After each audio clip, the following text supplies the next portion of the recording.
किसने किसने किसने ये सब खेल रचाया, किसने ये सब साथ सजाया, अपने आप कभी कुछ करके अपना आप छिपाया, अपना आप छिपाया किसने। कोमल कोमल सारे पौधे, कोमल कोमल सारे पौधे, धान पान मतवारे पौधे, इनके ऊपर आकर चिड़की रंग रूप की माया, इनके ऊपर आकर चिड़की रंग रूप की माया, अपने आप सभी कुछ करके अपना आप छिपाया, अपना आप छिपाया किसने किसने।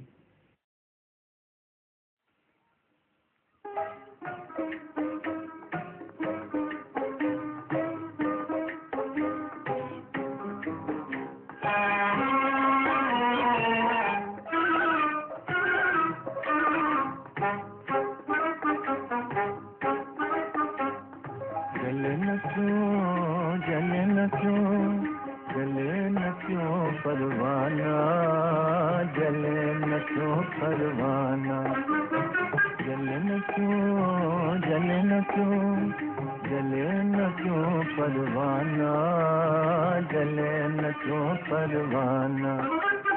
क्षमा दिखाकर हुस्न के जलवे, क्षमा दिखाकर हुस्न के जलवे, बना दे जब दीवाना, जले न क्यों परवाना।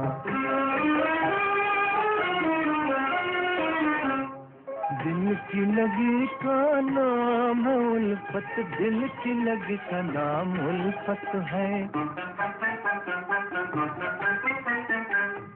दिल की लगी का नाम है उल्फत, दिल की लगी का नाम उल्फत है, और उल्फत का है ये मतलब, और उल्फत का है ये मतलब, चुपके चुपके धीरे धीरे हंस हंस के जल जाना, चुपके चुपके धीरे धीरे हंस हंस के जल जाना, जले न क्यों परवाना, जले न क्यों, जले न क्यों, जले न क्यों परवाना, जले न क्यों परवाना।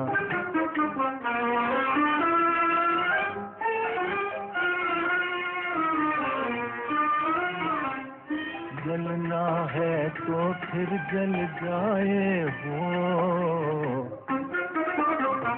जलना है तो फिर जल जाए, हुस्न के साँचे में ढल जाए, हुस्न के साँचे में ढल जाए, इश्क में दोनों एक है अब तो, जीना या मर जाना, इश्क में दोनों एक है अब तो, जीना या मर जाना, जले न क्यों परवाना। क्षमा दिखाकर हुस्न के जलवे, क्षमा दिखाकर हुस्न के जलवे, बना दे जब दीवाना, जले न क्यों परवाना।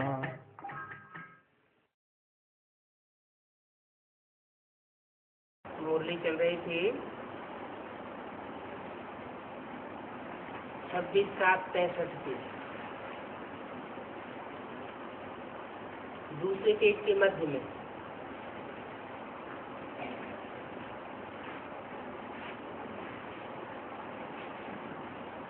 बात चल रही थी वर्ल्ड की हिस्ट्री ज्योग्राफी कैसे रिपीट होती है, ये किसी को पता नहीं है।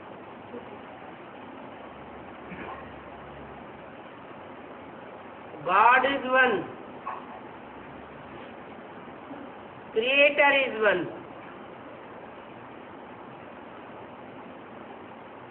और कोई क्रिएटर नहीं है, ना ऊपर कोई दुनिया है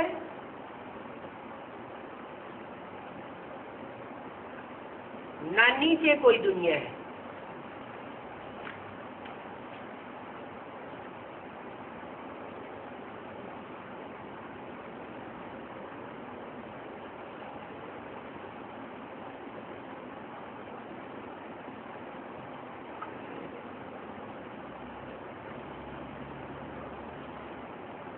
ऐसे समझते हैं भक्ति मार्ग में कि ऊपर स्वर्ग है और नीचे पातालपुरी में नरक है।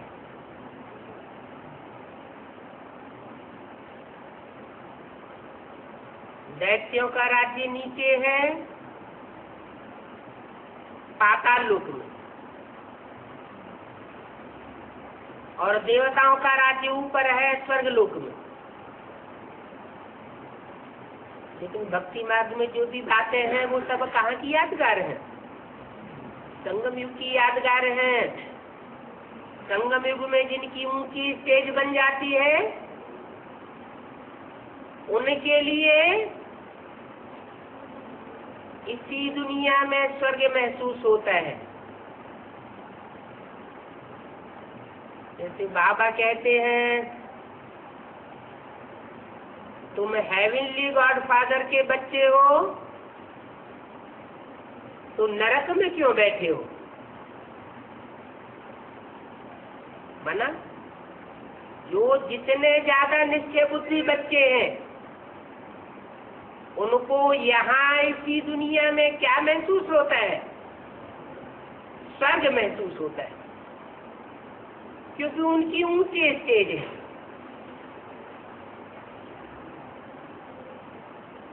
और जिन्होंने हेवनली गॉडफादर को पूरा नहीं पहचाना, निश्चय बुद्धि नहीं बने,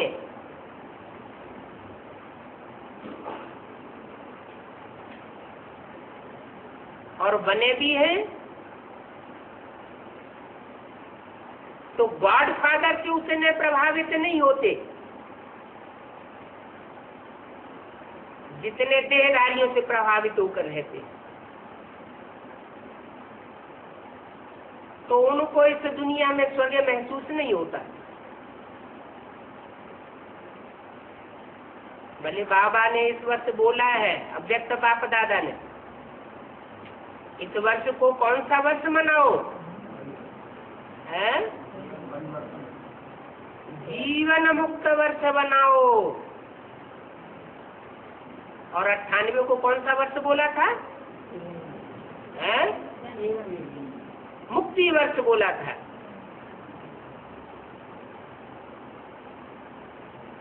ना 98 में किसी की मुक्ति हुई कि नहीं हुई? है हुई? किसकी हुई? है एक की हुई। किस एक की हो गई? है किसी एक की मुक्ति हुई 98 में? है कोई की नहीं हुई? अरे कोई तो बताओ। है मुक्ति वर्ष मनाया तो क्या संगम युग में भी झूठा मनाया जाता है? या व्यक्त पाप दादा ने झूठा बोल दिया है? नहीं तो सच्ची बात क्या हुई? है स्वर्ग क्या? कृष्ण का जन्म कहाँ होता है? वैकुंठ में होता है या नरक में होता है? है नरक में होता है। नरक की दुनिया के बीच मैं तुमको स्वर्ग की बादशाही देता हूँ, स्वर्ग का वर्षा देता हूँ। तो पहला पहला वारसदार कौन बनता है? कृष्ण पहला पहला वारसदार बनता है ना। संगमयुगी कृष्ण पहला वारसदार बनता होगा या सतयुगी कृष्ण पहला वारसदार बनता होगा? पहले तो संगमयुगी कृष्ण बने, तो 98 में मुक्ति वर्ष बनाया गया। कब से शुरू हुआ? 15 अगस्त। और दिन कौन सा था? जन्माष्टमी का दिन। गर्भजेल से मुक्ति हुई।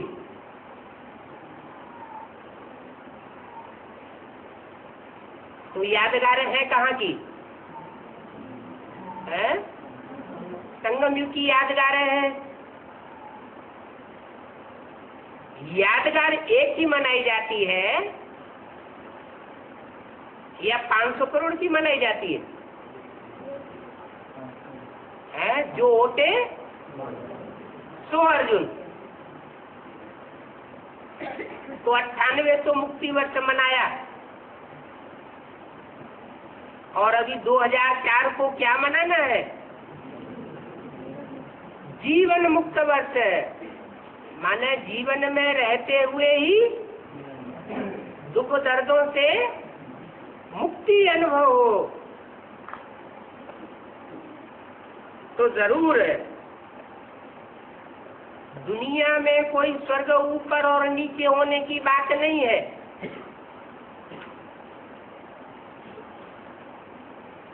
जो अव्वल नंबर बच्चा है वो बाप समान स्टेज पहले बनाता है। फिर नंबरवार बच्चे हैं जिनको बाप समान स्टेज बनाकर दिखानी है। बाप के साथ साथ बच्चों का भी जन्मदिन उदा हुआ है।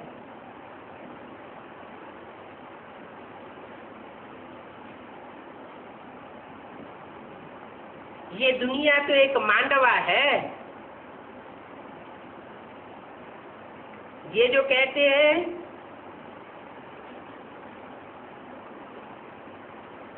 आकाशी आकाश,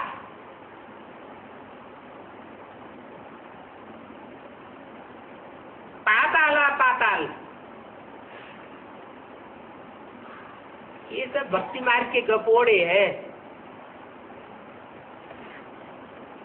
समझते हैं स्टार्स के ऊपर दुनिया है। भक्ति मार्ग के अंधविश्वासी लोग ही नहीं समझते। बड़े बड़े वैज्ञानिक भी आज क्या समझे बैठे हैं? ये जो स्टार्स, ग्रह, उपग्रह, नक्षत्र हैं, इन पर भी कोई दुनिया बसी हुई होगी, परंतु वहां थोड़े ही किसी की राजधानी हो सकती है। क्यों? वहां दुनिया क्यों नहीं हो सकती?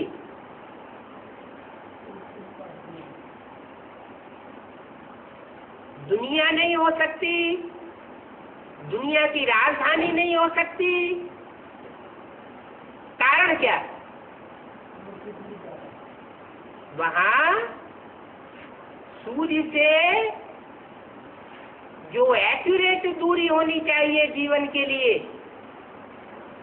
वो दूसरे ग्रहों उपग्रहों पर नहीं है, दूसरे स्टार्स पर नहीं है।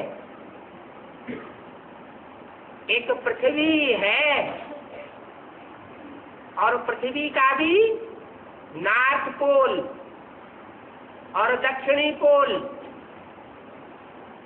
वहां भी कोई जीव जंतु नहीं पनपते,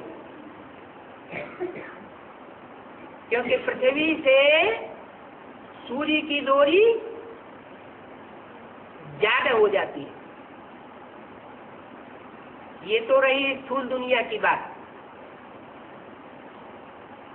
अब चैतन्य पृथ्वी भी होगी, चैतन्य ज्ञान चंद्रमा भी होगा, चैतन्य ज्ञान सूर्य भी होगा। तो चैतन्य ज्ञान सूर्य जिसको गीता ज्ञान सबसे पहले ईश्वर से मिला, उस चैतन्य ज्ञान सूर्य से सबसे नजदीक कौन होंगे?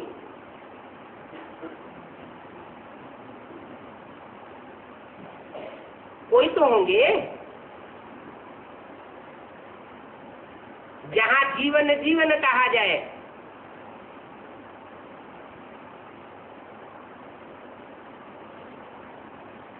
ये संगम युग की बातें हैं।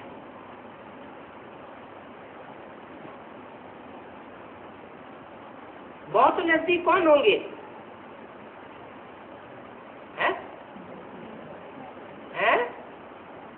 अरे नवग्रह पूजन होता है ना, होता है कि नहीं? तो नवग्रहों में एक तो सूर्य हो गया, बाकी हो गए 8, जिन्हें अष्टदेव के रूप में पूजा जाता है।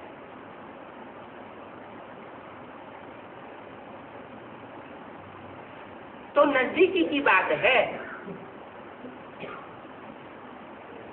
कोई शरीर रूपी डब्बे के नजदीक होने की बात भी नहीं है। ये तो मन बुद्धि को बुद्धियोग से नजदीक करने की बात है। जो जितना पुरुषार्थ में नजदीक, वो उतना ही ऊंचा पुरुषार्थी कहा जाता है।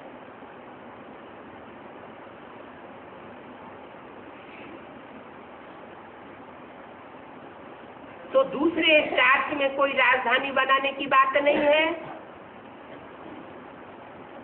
दूसरे जो जड़ स्टार्स है वहां कोई दुनिया की बात नहीं है। ये तो चैतन्य सितारे हैं, जिन्हें एक एक सितारे में अपनी एक एक दुनिया बनी हुई है। बाप सारा राज बैठ करके समझाते हैं। ऊपर नीचे की दुनिया की बात नहीं है, ये दुनिया तो एक ही है। प्रिंसिपल को भी कहते हैं जो अच्छे अच्छे स्टूडेंट्स हो, उनको ये बेहद की वर्ल्ड की हिस्ट्री ज्योग्राफी क्यों नहीं समझाते हो? हद की दुनिया की हिस्ट्री ज्योग्राफी तो सब कोई समझाए रहे, देश विदेश में। बाप कहते हैं अब बेहद का बाप आया हुआ है, बेहद की हिस्ट्री ज्योग्राफी समझाने के लिए। क्यों नहीं गवर्नमेंट को अप्रोच करते हो? यह वर्ल्ड की हिस्ट्री ज्योग्राफी कोई नहीं जानते। ये बेहद वर्ल्ड की ह्यूमन हिस्ट्री और ज्योग्राफी है। तो क्यों ना उनको ये समझाया जाए तो उनकी भी उन्नति हो। बड़े बड़े ऑफिसर्स को भी अप्रोच कर सकते हैं। क्यों नहीं इन सबको ये नॉलेज दी जाए? बड़ा युक्ति से समझाना है। सतयुग में आज सनातन देवी देवता धर्म की राजधानी थी। उनको ये राजधानी कैसे मिली? उन्होंने भारत में ये राज्य कैसे प्राप्त किया? शास्त्र में दिखाया है, देवताओं दैत्यों की लड़ाई लगी तो भागवत, महाभारत, रामायण आदि शास्त्रों में जो भी बातें लिखी हुई हैं वो कहाँ की यादगार लिखी हुई है? जरूर संगम युग में ब्राह्मणों के ही 2 वर्ग हुए, एक राक्षसी ब्राह्मण और दूसरे देवताई ब्राह्मण। उनको देव कहा गया, उनको आज दैत्य कहा गया।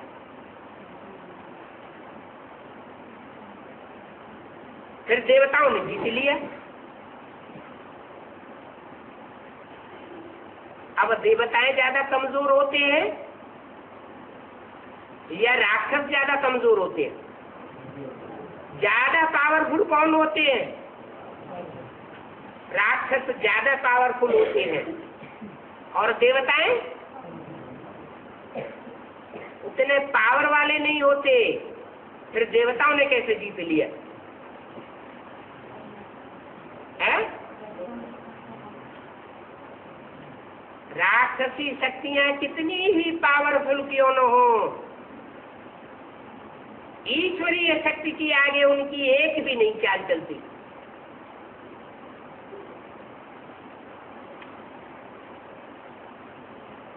तो ईश्वरीय शक्ति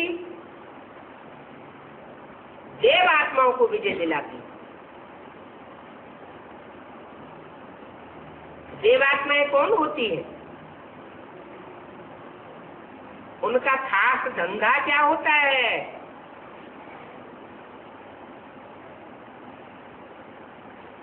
जो 84 जन्म में भी परसेंटेज में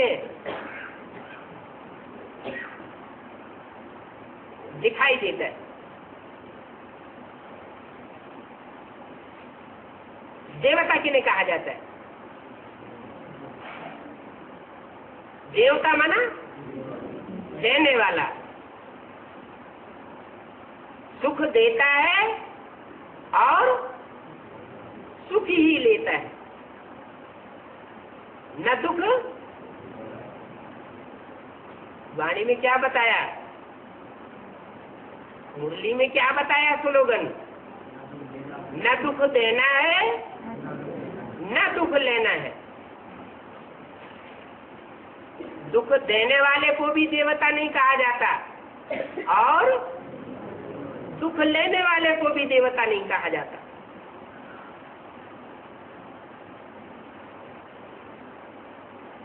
ईश्वरीय पढ़ाई पढ़ते पढ़ते कितने साल हो गए हैं?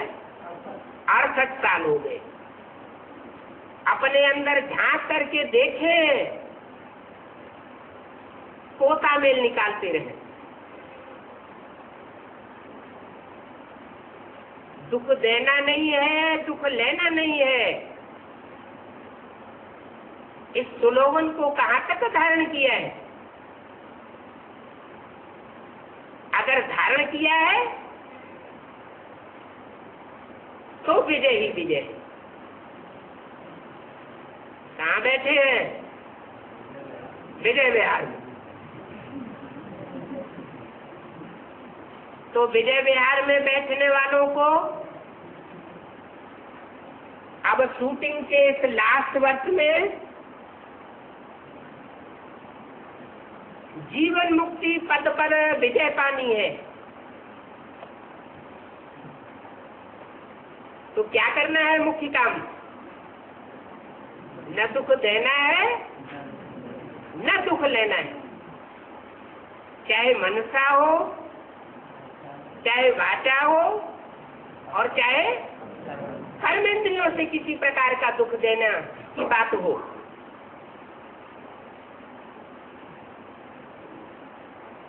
तो ऐसे देवताओं की जीत निश्चित है। भले राक्षसी शक्तियां कितनी ही पावरफुल क्यों न हो, कितनी ही आतताई क्यों न हो, कितनी ही मनमानी करने वाली क्यों न हो, ईश्वरीय नियमों को कितना ही तोड़ने वाली क्यों न हो, उनको हार खानी पड़ेगी।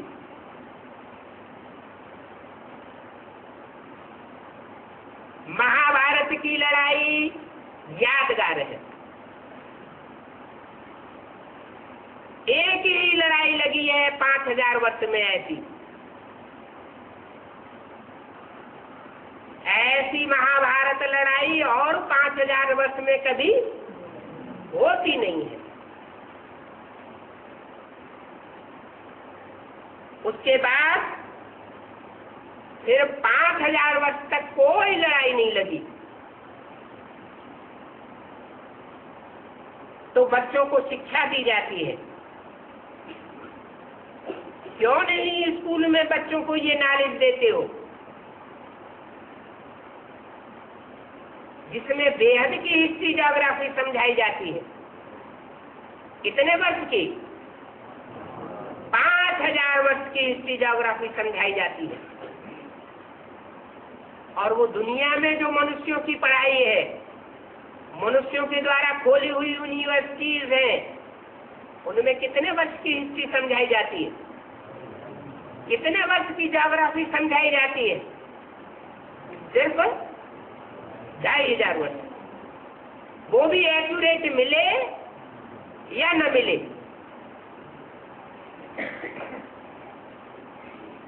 बोलो, हम वर्ल्ड की हिस्ट्री ज्योग्राफी जानते हैं, तो क्यों नहीं ये नॉलेज सबको मिलनी चाहिए?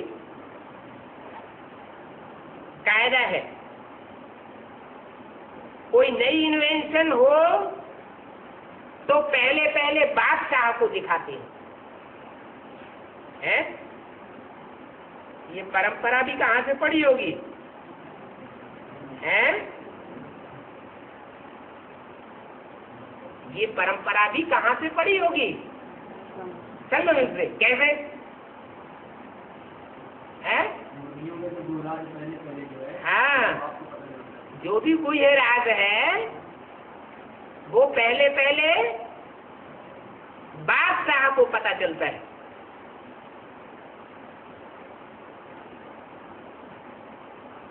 बच्चू बादशाह, पीरू पीरू वजीर।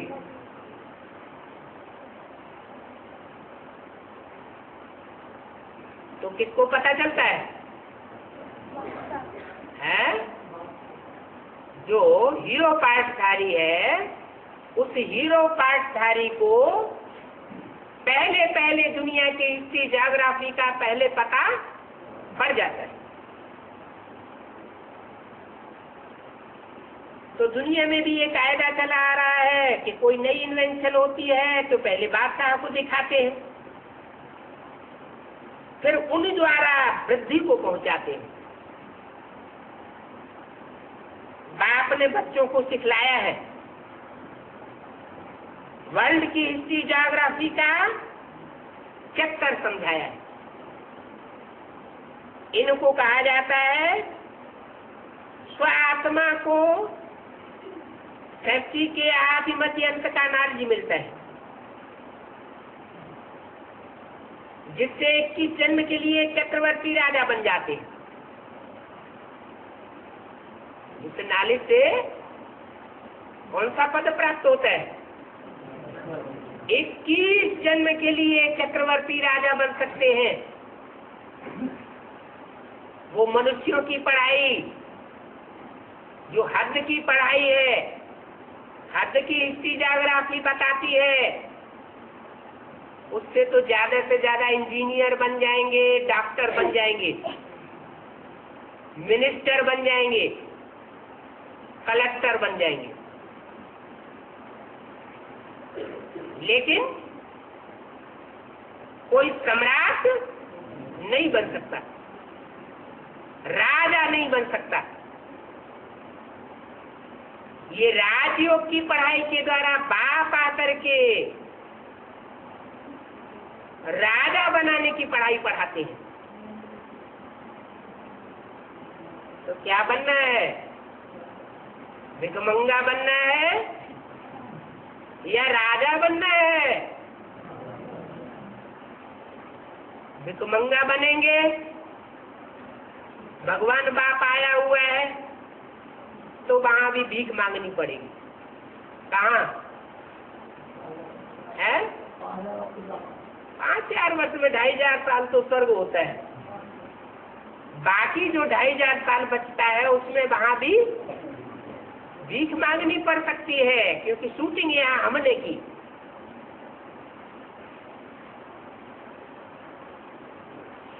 जब भीख मांगने से कोई को नहीं मिलता है तो चोरी डकैती भी करते हैं कि नहीं? इसलिए मुरली में बोला है मुसलमान भीख मांगेंगे।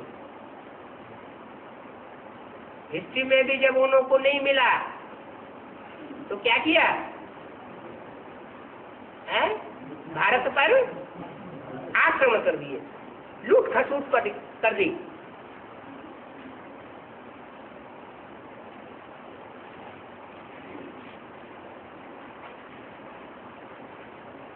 तो तुम बच्चों को तो इस जन्म के लिए चक्रवर्ती राजा बनाते हैं, समझाना पड़े। भारत में सतयुग त्रेता में सूर्यवंशी चंद्रवंशी राज्य था। क्या सतयुग में कौन से वंश का राज्य था? सूर्यवंशी राज्य। और त्रेता में चंद्रवंशी राज्य था। भारत जैसा ऊंच कोई नहीं था। फिर कैसे बादशाही गंवाई ये कोई नहीं जानते हैं। कैसे गंवाई? वाम मार्ग माना क्या है? विपरीत। विपरीत माना क्या? विकारी। वे माना विपरीत, कार्य माना कार्य। विपरीत कार्य नीचे गिरने का कार्य। क्या सतयुग त्रेता में नीचे नहीं गिरते हैं? गिरते हैं कि नहीं गिरते? तो विकारी हुए कि निर्विकारी हुए हैं? जब नीचे सतयुग त्रेता में भी गिरते हैं, द्वापर कलयुग में भी गिरते हैं। परसेंटेज वहां नीचे गिरने की कम होती है और द्वापर कलयुग में नीचे गिरने की परसेंटेज जास्ती होती है।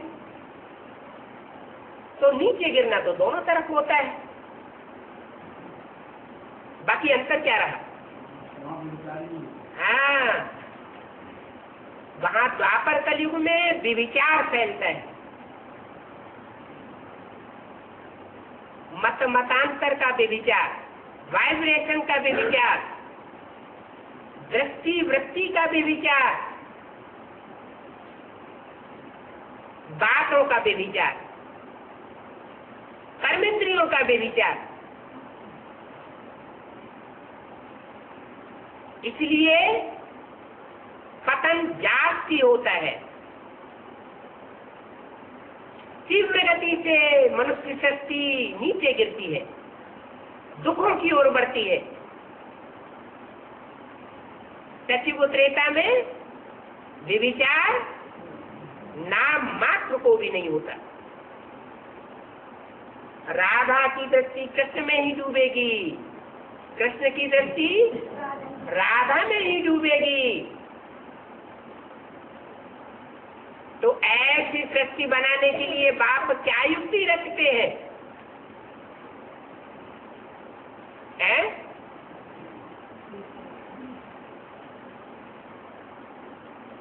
अरे अभी तो बताया, दुनिया के नीचे गिरने का कारण क्या बताया? विचार। तो ऊपर उठने का कारण क्या बनेगा? अविचार। माना एक, माना हम कृष्ण बन जाए, किसी को राधा बना दे, क्या करें? हाँ, यहाँ ये जो भी धर्म पिताएं आए हैं उन्होंने विविचारी दुनिया बनाई। एक बाप इस सृष्टि पर आते हैं तो शिवालय बनाते हैं, ऐसी युक्ति रचते हैं। शिवालय और वैश्यालय में क्या फर्क होता है?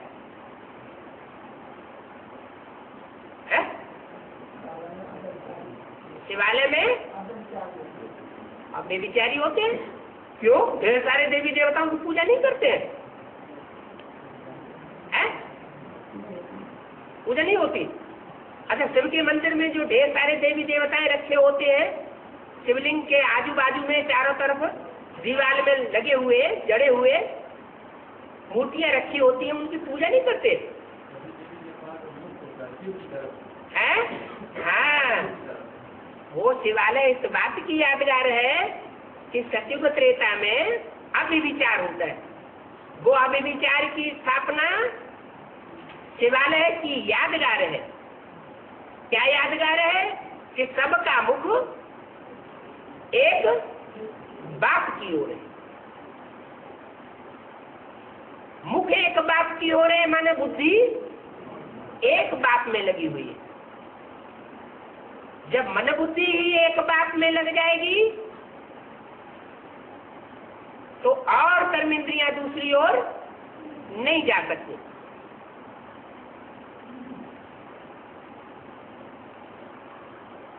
तो बाप ऐसी नॉलेज देते हैं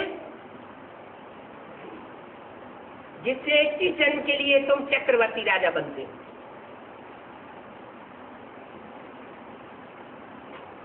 भारत जैसा ऊंचा कोई था ही नहीं।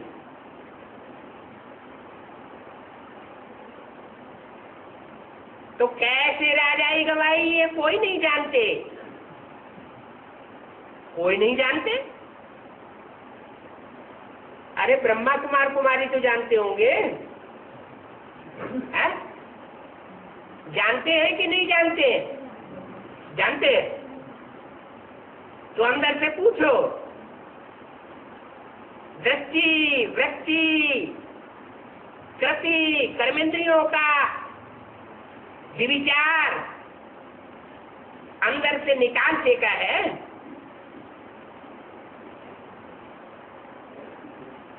या रोज अटैक करता रहता है?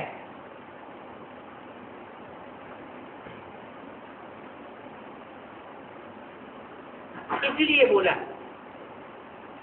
जिस समय ये वाणी चलाई गई उस समय तो बेसिकली भी नहीं जानते थे क्या कि बादशाही देवताओं ने कैसे गंवाई। कैसे गंवाई का क्या उत्तर निकला है? व्यभिचारी बने तो राजाई गंवाई दी। अभी 68 साल हो गए पढ़ाई पढ़ाते पढ़ाते, है?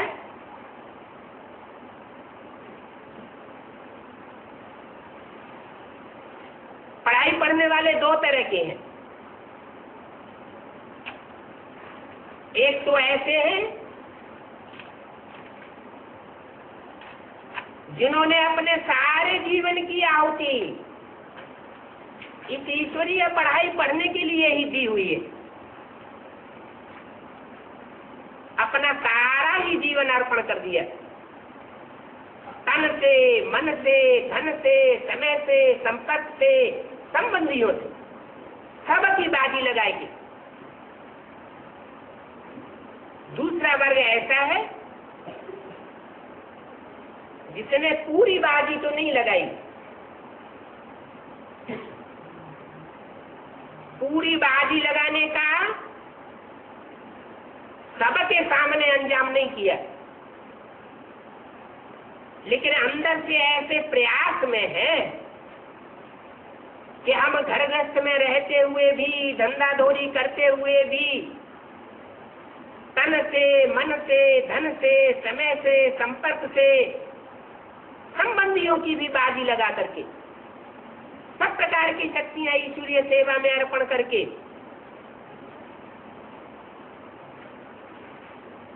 हम ये पुरुषार्थ में लगे रहे।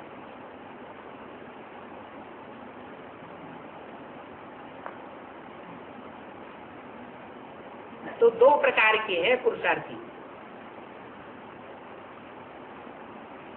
एक तो दुनिया वालों की नजर में है ये पूरे समर्पित हैं। दूसरे वो हैं जो दुनिया वालों की नजर में नहीं है कि पूरे समर्पित है या नहीं है, लेकिन ईश्वर की नजर में उनमें से कोई कोई जरूर ऐसे निकलेंगे। या जैसे बेसिक नॉलेज में से एडवांस नॉलेज में निकले, इसका मिसाल मुरलियों में क्या बताया? अंदर वाले रह जावेंगे और बाहर वाले ले जावेंगे। बेसिक नॉलेज की पढ़ाई पढ़ते समय जो पढ़ाई उसका रिजल्ट निकला या नहीं निकला, कि अंदर वाले रह जाएंगे बाहर वाले ले जाएंगे? ये रिजल्ट कब से निकलना शुरू हुआ? सन 76 से एडवांस नॉलेज में ये रिजल्ट निकला। घरगस्त में रहने वाले मोस्टली पास हुए और सरेंडर वर्ग में से है बहुत कम गिने चुने निकले। कारण क्या हुआ? मुख्य कारण क्या हुआ है? अच्छा, जो सरेंडर हुए वो बाप को नहीं पहचानते और जो सरेंडर होने की हिम्मत ही नहीं कर पाए उन्होंने बाप को पहचान लिया है? बाप गरीब निवास गाया जाता है, माने जिन्होंने तन धन धाम स्वर्ग परिवार सब त्याग करके ईश्वरीय सेवा में ही लग गए वो रईस हो गए हैं। और जो तन धन धाम स्वर्ग परिवार है अनुभव नहीं, जो समर्पित हो जाते हैं उनमें एक अहंकार आ जाता है।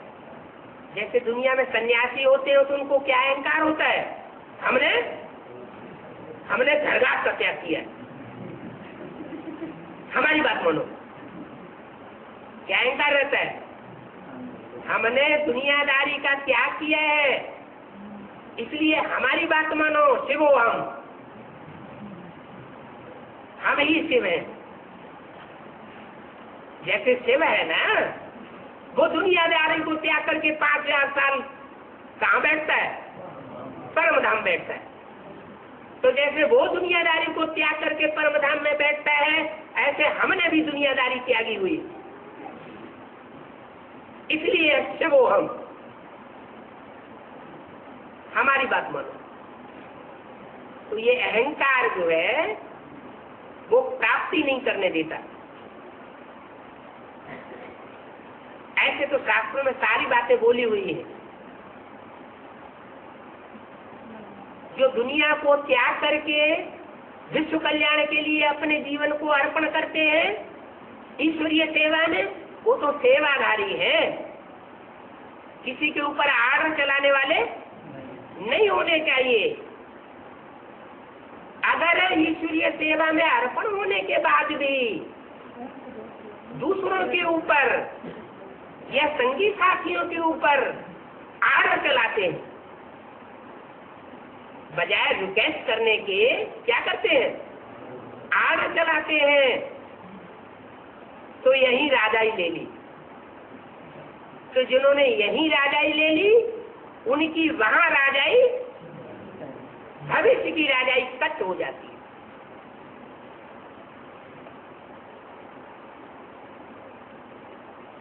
तो बताया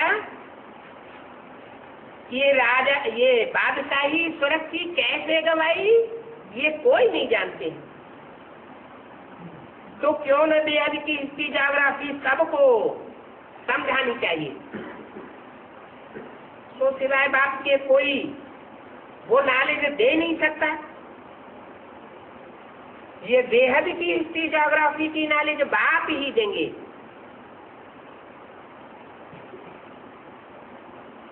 26/7/63 की मुरली का तीसरा पेज।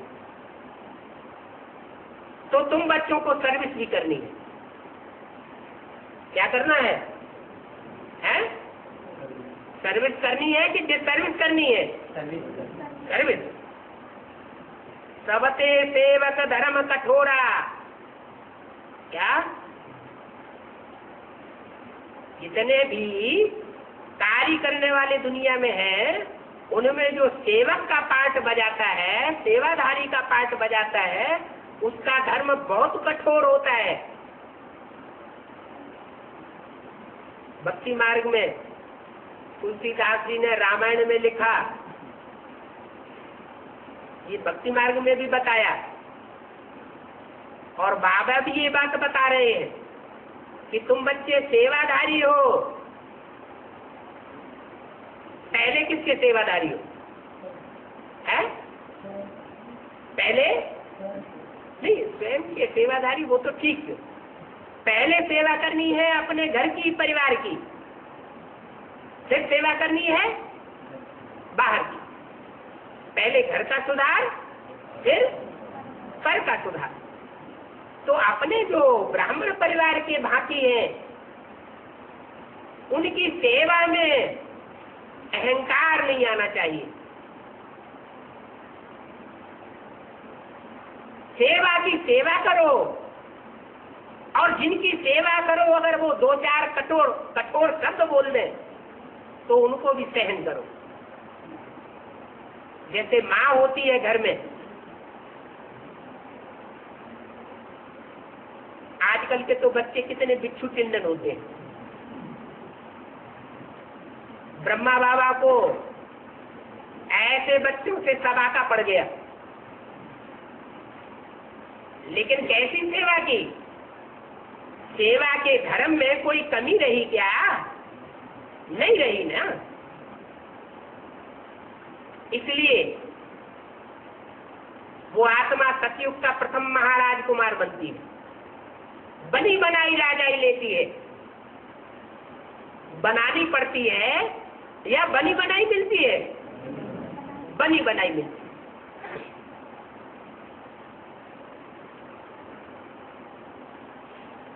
तो अभी का जो टाइम है, शूटिंग का अंतिम चरण चल रहा है, मानसी शूटिंग का। उसमें जो थोड़ा सा समय बचा हुआ है,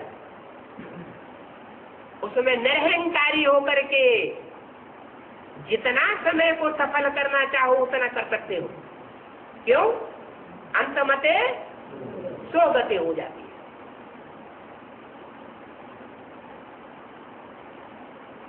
जब परीक्षाएं होती हैं तो लास्ट की पढ़ाई जो तेजी से पढ़ लेते हैं वो फायदे में रहते हैं, या जो सारा वर्ष पढ़ते रहे और लास्ट में जाके सो गए वो फायदे में रहते हैं? अंत सुधरा सब सुधरा। जिसने अंत देखा उसने सब कुछ देखा। तो बोला तुम बच्चों को सर्विस भी करनी है, भी क्यों लगा दिया कि अब तक तो क्या किया है? सर्विस भी की। सर्विस 10% की तो डिसर्विस 50% की, तो उसका 100 गुना बोझ आ चढ़ता रहा। अभी क्या करना है? अभी सर्विस भी करनी है। तुम्हारे में बहुत है जो पढ़े लिखे नहीं है ना? तुम्हारे में बहुत कौन है जो पढ़े लिखे नहीं है? कुमार है कि कुमारी है कि माताएं हैं कि अधर कुमार है? कौन है? माताएं ऐसी बहुत है जो पढ़ी लिखी नहीं है। बाबा कहते हैं बहुत अच्छे हैं। क्या इन्होंने डॉगली पढ़ाई नहीं पढ़ी है तो बहुत अच्छे। कौन सी पढ़ाई नहीं पढ़ी है? डॉगली पढ़ाई बाबा नाम क्यों देते हैं? डॉगली पढ़ाई, गॉडली पढ़ाई है, ये नाम क्यों दिया? क्या ली? डॉगली के गॉडली है? नाम दिया डॉगली। अगर डॉग को चुन लिया तो क्या बनाएगा? कुतिया बना देगा। और गाड को चुन लिया तो विश्व का बादशाह बना देगा। तो बाबा कहते हैं तुमने वो दुनियावी पढ़ाई नहीं पढ़ी है तो बहुत अच्छी है। तो मोस्टली तो माताएं ऐसी हैं जिन्होंने डॉगली पढ़ाई नहीं पढ़ी है। जो बहुत पढ़ने वाले हैं वो इम्तिहान पास कर न सके। क्या जास्ती पढ़ाई पढ़ते हैं तो उनको घमंड आ जाता है, फिर वो जो बेहद का इम्तिहान है वो पास नहीं कर पाते। यहाँ तो है सेकंड की बात। सतयुग में लक्ष्मी नारायण का राज्य था, त्रेता में राम सीता का था, फिर द्वापर में किसका राज्य शुरू होता है? माया रावण का राज्य शुरू होता है। पहले भारत नया था, बरोबर लक्ष्मी नारायण का राज्य था, फिर आधा कल्प के बाद भक्ति मार्ग शुरू होता है। इस भक्ति मार्ग में फिर धक्के खाने पड़ते हैं। कौन से मार्ग में? भक्ति मार्ग में। भक्ति कहां से आती है? भक्ति रावण से आती है। माना जो 10 सिर इकट्ठे होकर के राज्य चलाते हैं, जिसे प्रजातंत्र राज्य कहा जाता है,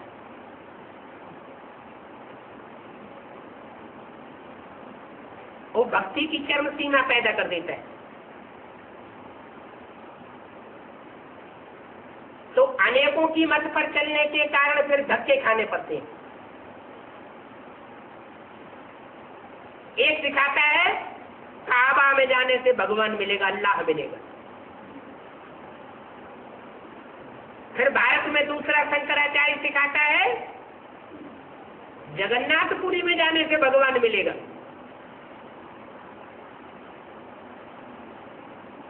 श्रृंगेरी मठ का शंकराचार्य सिखाता है रामेश्वरम जाओ। तो जितने जितने गुरु, जितने जितने मुंड, उतनी उतनी बातें सिखा देते। तो अनेक मत लेने के कारण बुद्धि भ्रमित हो जाती है।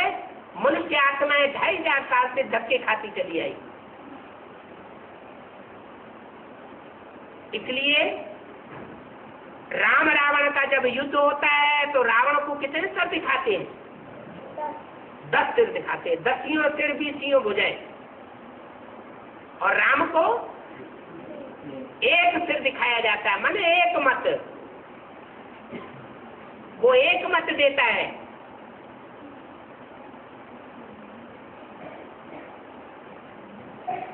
तो नए भारत में बरोबर लक्ष्मी नारायण का राज्य था।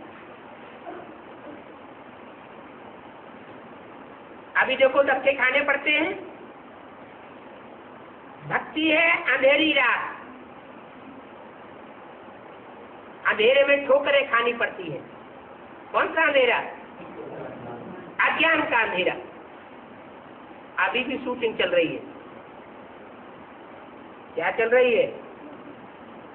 रिहर्सल चल रही है। अभी भगवान बाप आया हुआ है सतगुरु की सवेरा लाने के लिए। लेकिन जिन बच्चों का बाप आया हुआ है, जो कहते हैं हमारा बाप आया हुआ है, वो भी देहधारियों के धक्के खाते फिर रहे। कोई किस देहधारी में लगा हुआ है, कोई किस देहधारी में लगा हुआ है। मट्टी पलीद होती रहती। तो भक्ति है मेरी रात। दिन सतयुग त्रेता को, द्वापर कलयुग और रात को कहा जाता है। नाम क्या रख दिया? द्वापुर। कौन सा पुर? दो पुर। माना दो जहां राज्य हो जाते हैं, दो धर्म हो जाते हैं, दो मतें हो जाती हैं। सतयुग में तो एक ही राज्य होता है, एक ही धर्म होता है, एक ही मत होती है, एक ही कुल होता है। द्वापर से भी जब नीची स्टेज उतरती है तो कलयुग कहा जाता है। कल है कलेश का युग। कितने धक्के खाते रहते हैं। कहां कहां पहाड़ों पर जाते हैं, कुछ भी रखा नहीं है। कहते भी है भगवान को तो भक्तों के पास आना है, कि भक्त भगवान के पास जाएंगे। जो अंधेरे में ठोकरें खाने वाले भगत हैं वो भगवान के पास पहुंचेंगे कि भगवान भक्तों के पास आता है। भगवान को ही भक्तों के पास आना पड़ता है। फिर धक्के क्यों खाते हैं? भक्ति मार्ग में जानते भी है कि भगवान भक्तों के पास आता है, फिर धक्के क्यों खाते हैं?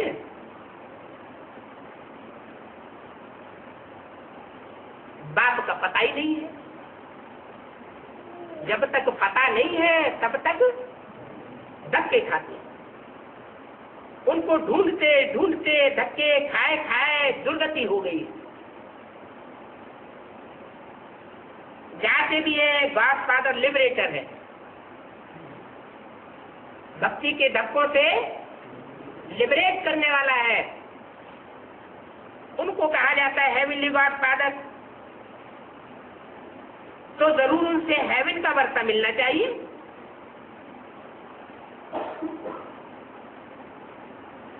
हेवनली गॉड फादर है तो क्या मिलना चाहिए?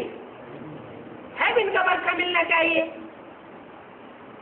किसी का बाप अरबपति है, मल्टी मिलियनर है, तो जो उसके घर में बच्चा पैदा होगा उस बच्चे को क्या मिलेगा? मिलों को वर्षा मिलेगा, अरबों करोड़ों का वर्षा मिलेगा।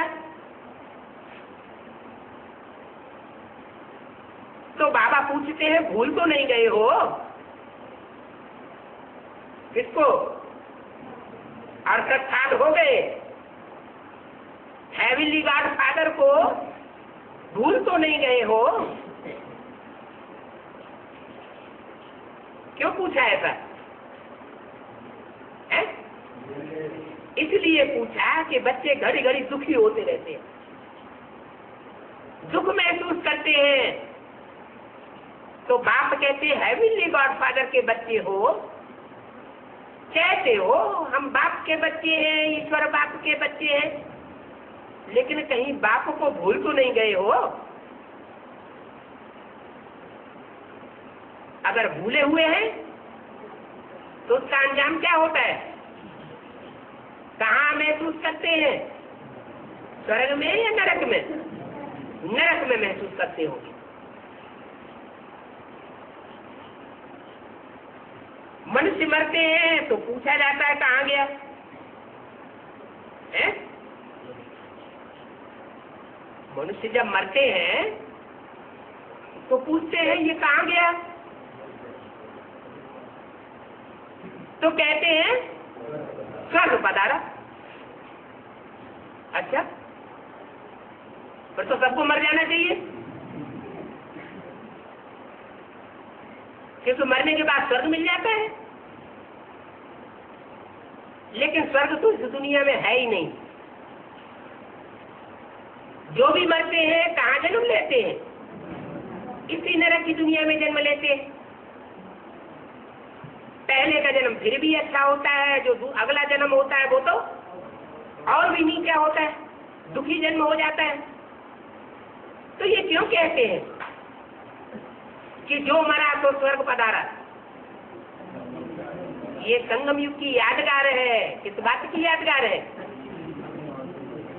कि जो यहाँ ईश्वर बाप के आने पर ईश्वरीय श्रीमत के ऊपर जीते जी मरते हैं। जैसे जैसे बाप चलाना चाहता है, अपनी मनमत का त्याग करके, अहंकार को छोड़ करके, अपने को मार करके भी ईश्वर के बताए हुए रास्ते पर चलते हैं। वो मरा हुआ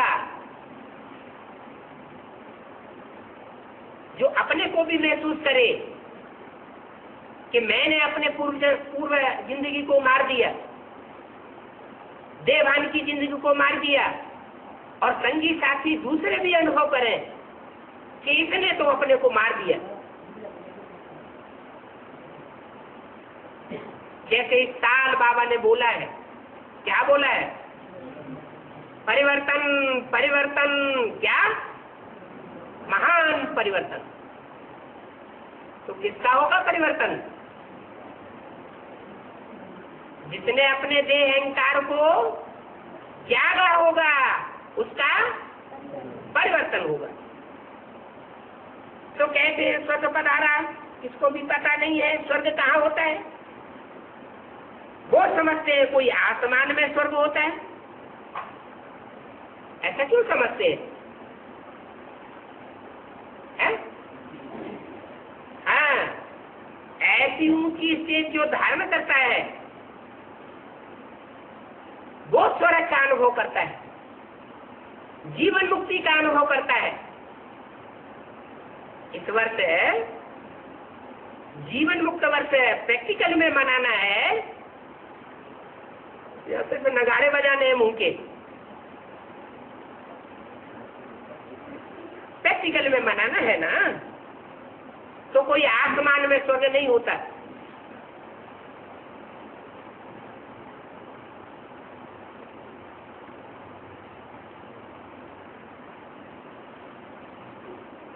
कितनी जंगली दुनिया बन गई है। जैसे जंगली जानवर, जंगली जानवर क्या करते हैं? क्या करते हैं? हिंसा करते हैं। जो अपने से कमजोर मिला तो पावरफुल जानवर कमजोर जानवर की चीरफाड़ कर देगा, उसका खून पी जाएगा, मांस खा जाएगा, नोच नोच के।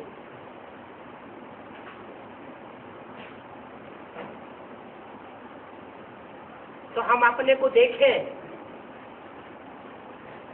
कहीं अधिकार के नशे में आकर जो हमसे कमजोर हैं उनको नोच नोच के खाते तो नहीं है।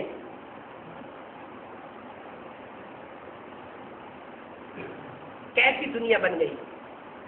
जैसे जंगली जानवर, ये है ही कांटों का जंगल।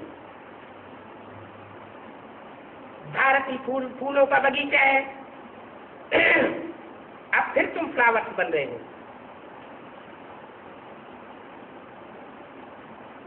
क्या बन रहे हो? फ्लावर्स। फ्लावर्स क्यों कहा है? सभी फ्लावर्स में खुशबू नहीं होती, फिर भी उनको फ्लावर तो कहा जाता है। किस्म किस्म के फूल होते हैं, लेकिन सभी फूलों में हल्कापन जरूर होता है। चाहे वो कमल का फूल ही क्यों न हो, बहुत बड़ा होता है तो भी उसमें हल्कापन होता है। देवान क्या बनाता है? भारी बना देता है। अपनी मन बुद्धि को भी भारी बना देता है, जो दूसरे संगी साथी हैं उनकी मन बुद्धि को भी भारी बना देता है। तो अभी तुम फ्लावर्स बन रहे हो। बाप समझाते हैं कोई को भी दुख नहीं देना है। क्या कहा? कोई क्यों लगाया है? अरे मच्छर काटेगा तो दप से मारेंगे नहीं है? बोलो, नहीं मारेंगे? मारेंगे ना, तो दुख नहीं होगा बेचारे को है? तुम किसी का खून पी रहे हो और कोई तुम्हारे ऊपर मार दे तो दुख नहीं होगा? फिर है? जैन धर्म में क्या करते हैं?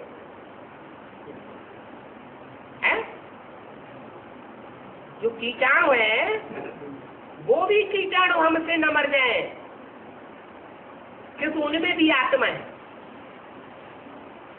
जब आत्म की दृष्टि आ जाएगी तो आत्मा जो बना हुआ होगा वो किसी को दुख नहीं देना चाहेगा। अच्छा, तो मक्खी मच्छरों में दवा डालना बंद कर देंगे क्या? है? नहीं, नियम है। पहले अपनी जाति का सुधार करना पड़े। पहले मनुष्य जाति का सुधार करना पड़े। हम मनुष्य है ना, तो हर एक अपनी हमजिन्स को देखता है। बाकी बुद्धि है तो ये सोचना चाहिए कि ये मच्छरों की दुनिया में हमको जन्म क्यों मिला है। कोई कारण होगा ना। हमने मक्खी मच्छरों जैसा कोई आचरण किया होगा ना,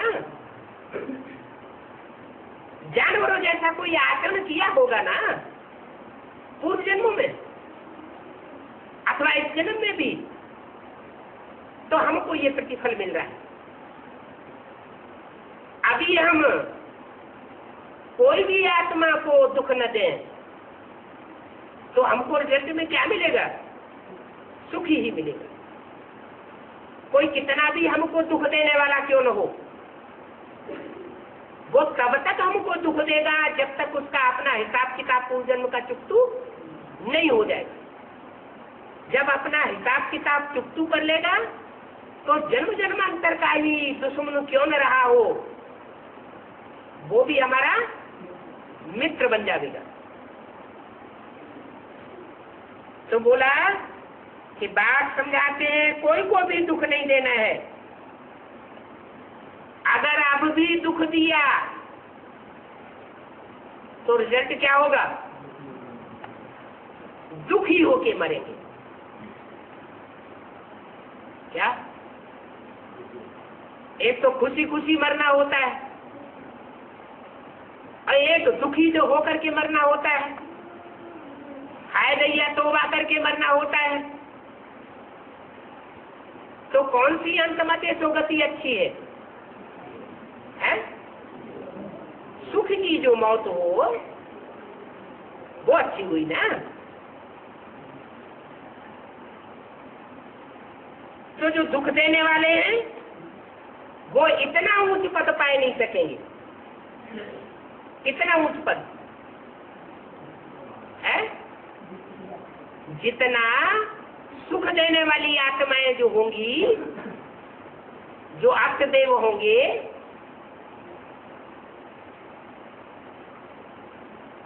जरूर उन्होंने सबसे जास्ती सुख देने का पाठ बजाया होगा।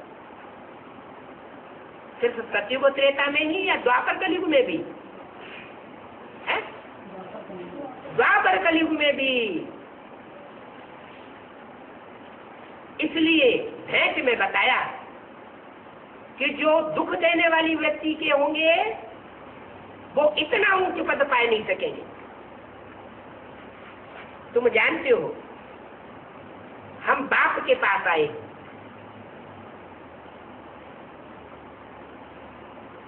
मनुष्य जन्म लेकर बाप के पास आए हैं, भविष्य के जन्म के लिए सदा सुख का वर्षा पाने के लिए आए। तुम आकर ब्राह्मण बनते हो। ब्राह्मण सबसे ऊंचे गाए जाते हैं। सबसे माने किससे है? और जो दूसरी जातियां हैं, चाहे वो देव हो, चाहे वो शूद्र हो, चाहे वैश्य हो, और चाहे त्रेता के क्षत्रिय हो, लेकिन सबसे ऊंच पद किसका है? जो संपूर्ण ब्राह्मण बनते हैं। ब्रह्मा के आगे कौन है? हैं? ब्राह्मणों की तो निशानी है चोटी। ब्राह्मणों की निशानी क्या दिखाते हैं? गाय के खुर जितना चोटी, वो निशानी दिखाई जाती है। अच्छा, फिर ब्रह्मा का बाप कौन हुआ है? जो चोटी का पार्ट बजाएगा, चोटी का पुरुषार्थ करेगा, वही कौन हुआ? ब्रह्मा का भी बाप हुआ। ब्रह्मा रचयिता है या रचना है? क्या है? रचना है। तो रचयिता ऊंचा है या रचना ऊंचा? रचयिता ऊंचा होता है। तो जो ब्राह्मण चोटी बनते हैं,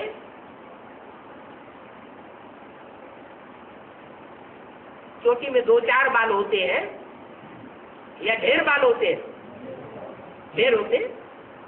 तो जो ब्राह्मण चोटी बनते हैं, उच्च कोटि के ब्राह्मण बनते हैं, वो ब्रह्मा से भी ऊंच पद पाते हैं। ब्रह्मा तो सतयुग में जाकर के देवता बनेगा। कौन सा देवता? कृष्ण देवता बनेगा। लेकिन उससे भी ज्यादा उच्च स्थिति प्राप्त करने वाले ब्राह्मण होते हैं।